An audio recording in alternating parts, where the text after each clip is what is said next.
Hello YouTube, Ultramaximus back with another Transformers review. This time we're taking a look at another Transformers Age of Extinction figure, and it's Voyager Hound. Or, well, I guess Autobot Hound here. So yeah, I found this guy at a Walmart here in Greenwood, Indiana. I was actually looking at a double dealer. It had caught my attention. I hadn't seen it on the shelf. I was looking at it and looked down and found, well, a Galvatron and an Autobot Hound Voyager figure.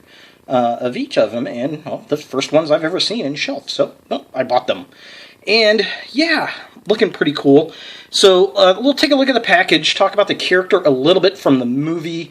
If you have not seen Age of Extinction, it came out 2 days ago, you may want to not watch this review as of yet. I don't think there's any major spoilers with this character, but I will reference him from the movie, so you have been warned. So here he is in his robot mode in the package, looking kind of cool. We get the artwork of him there.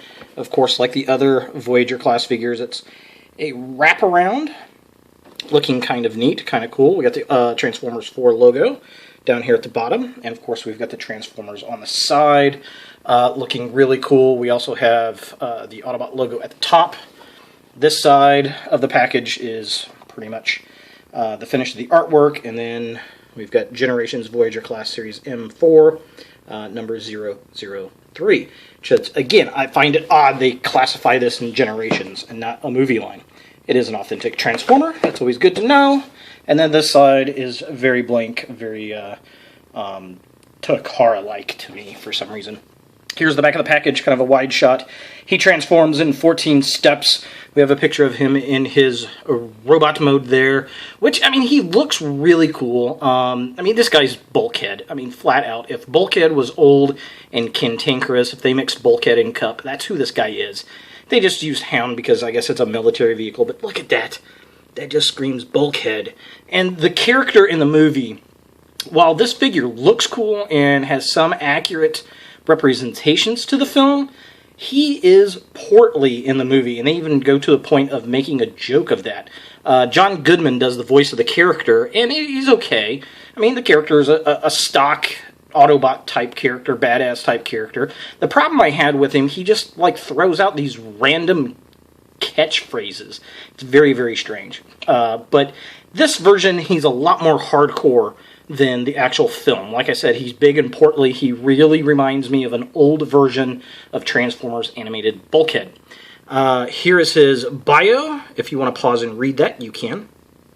Down here at the bottom, you can also get Galvatron. And just like I noted in the other video, you know, they got sold separately, and now they're saying subject to availability.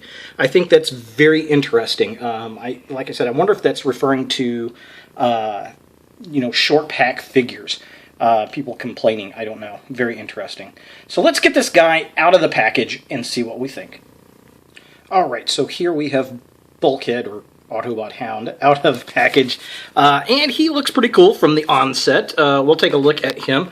But the one thing, the major difference I did notice looking at the picture on the instructions, the glaring issue is around his forearms here. He's got the bullets, and they have a silver tip, whereas actually on the finger, these pieces have green ends on them. So that's probably the biggest difference I've noticed as far as the packaging and the instructions compared to the figure. Each one of these have had something a little different where the paint apps just didn't quite make it over there. So I thought that was interesting. The other cool thing is this guy comes with a lot of weapons, and I'll show them here in a second, but they do combine together, and they do all store on the figure, both in robot mode and in the vehicle mode, which is most impressive. So I know a lot of people have done this, but it's a lot of fun. He comes with this big weapon, which is really cool. It's got lots of detail. Nice kind of minigun shotgun thing. He does use this in the movie, actually. He comes with this gun, which is a multi-barrel weapon. I think he does use that one as well. And then he comes with this gun. He comes with this gun. He comes with this gun, which looks very steampunk to me. He comes with this gun. He comes with this gun, and he comes with this knife, which has some really nice detail on him. I can't remember if he actually uses the knife or not, but he definitely has a lot of weapons in the movie.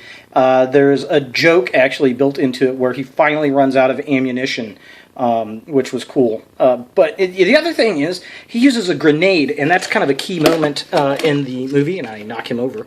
That's kind of a key moment in the movie where he's like, come on, help, I'm getting killed out here. And they don't have the grenade, and that's kind of sad. I wish they had the grenade. But yeah, pretty cool stuff. Looking at the figure himself, he is better sculpted in robot mode, I think, than Galvatron was. There are some issues with him, though. My major issues are in the arms.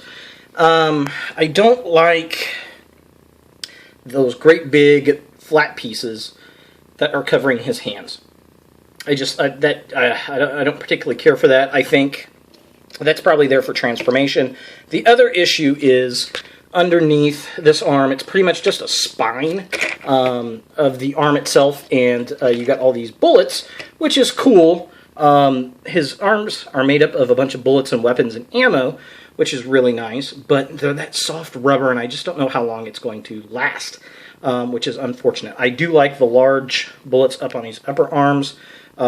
He does have his little beard that he's got sporting in the movie. He's got little light blue eyes, looking really cool.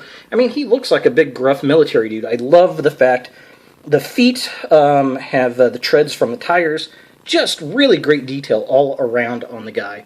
The only two other things missing about it. He doesn't have his cigar. He smokes a cigar, much like Sergeant Cup. That would be a nice little additive. I'm sure Dr. Wu or somebody is going to make a head sculpt that has that option. And he takes his helmet off when they discover Ratchet being melted. And I wish the helmet came off on this figure. That would have been a nice little touch.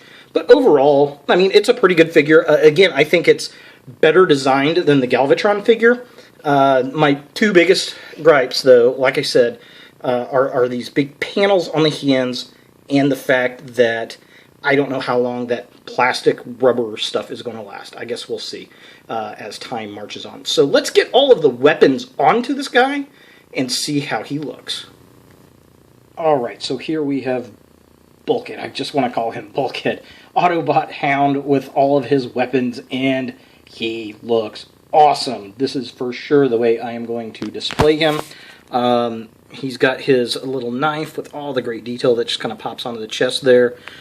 He's got his side arms on his hips, and he also has some that go down into the little boots. They just kind of go into the boot and then clip in, which is very cool, very neat. Now, you're not really supposed to put these weapons on there. He's supposed to be holding them, I think, but they just slide so well over that piece right there and just kind of fall into place. They don't really clamp into place, but they fill in nicely, and it just kind of gives him a little bit beefier look. So I definitely dig that. And of course, his gun just kind of clips onto the back. There are two ports, so you can put it on either side. I really, really like it on that side. Now, I will say the instructions on getting the gun on his back is a little off. There you go, the little gun piece kind of fell off. So we'll just slide him back on there. As you can see, it just sits perfectly on there. Very cool stuff. I'm really digging him in this mode. He looks heavily armored, ready for war, and it goes really well with the character from the movie because he was just weapons galore, which was really, really cool. So yeah, definitely digging him. As far as the toy goes, with all these accessories, probably the funnest thing that they've done with these figures since the Dinobots, really. I've really enjoyed this guy. I think he's really cool. He does lots of really nice dynamic poses. He spins at the waist here. He's got his knee joints. But because there's so much going up here, you really can't do too much unless you're putting him in a big pose. His feet do move a little. He's got the elbow joints. His arms move really well. Now his head only moves back and forth. It does not go up and down. And the other nice thing is, it's kind of hard to see here, but his beard is full of little bullets. So it's composed of little bullets as well, just like on his forearms. So very cool stuff. I like the chest piece, the detail in there. Of course, he's got his little Autobot logo. All around, probably, I think this might be one of the best, if not the best, Voyager figure for the series so far. So let's get this guy with his weapons combined into one giant gun of doom and see what we think. Alright, so here we have Hound with his gigantic gun of doom. This thing is literally almost as tall as the robot itself. It is massive. It is ridiculously huge. It's kind of cool. There's no way I'm going to keep it in this format, but it is kind of cool that all the weapons do combine together for that. That's a nice little gimmick. Just a little cool throw in for there, like how the knife kind of becomes a bayonet. So, yeah, well, I think that's a pretty interesting gimmick. I'm definitely not going to display this guy in the mode. That's for sure. So let's get him into his vehicle mode and see how that looks. Alright, so here we have Hound in his vehicle mode, which is an Oshkosh military truck. And it looks pretty cool. It's very, very detailed. I do like it. All the weapons will store on it. You can see there are lots of ports here, so they can all clip and clamp on there. And it actually doesn't look too bad because, well, there are a bunch of weapons and guns sitting on a military vehicle, and that's acceptable. Detail on this guy is superb.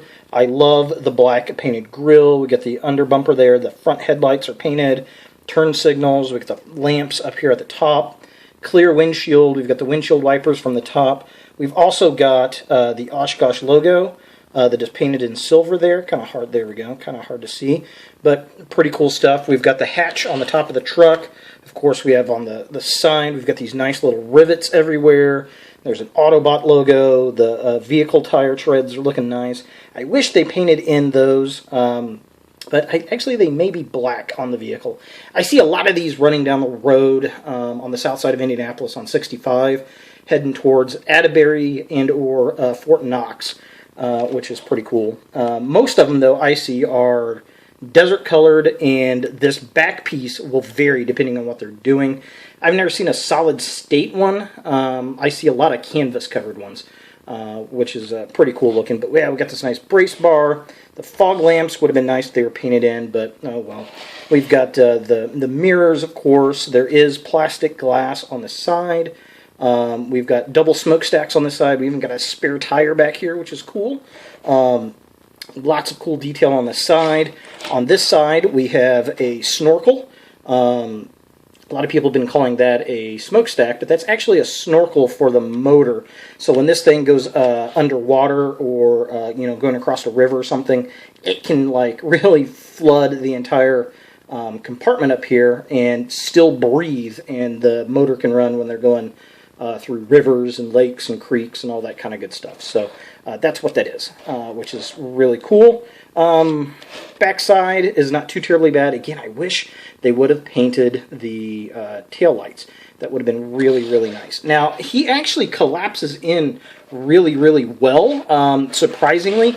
The one thing I will say about this, while it looks cool and they do a good job of transformation, he's definitely not a shell former, which is nice, but it looks small in compared to the robot. I'm just shocked at how that big robot can fit into this compact vehicle. And just for a size comparison, there's the Voyager class Galvatron. So there is a significant size difference between those two vehicles. And in fact, this one should be at least as big as this in real life. So that's kind of interesting. But definitely cool. I was very, very impressed with it. Much like this figure, I thought it was very clever how the cab kind of collapsed in and out. They do a really good job of getting all of the body parts up here in this back piece. And that was pretty cool. Definitely digging him. As far as the other figures so far, this is probably one of my favorite of the vehicle Transformers. If you see him, he's an absolute pickup. You're definitely going to like him. He's going to go on my shelf in robot mode with all of those weapon accessories. That's just really cool stuff. He's definitely worth the $24 pickup. So there he is, Autobot Hound from Transformers Age of Extinction. If you like this, thumbs it up. If you didn't, thumbs it down. Please share my videos and subscribe. And as always, folks, watch for more videos in the future.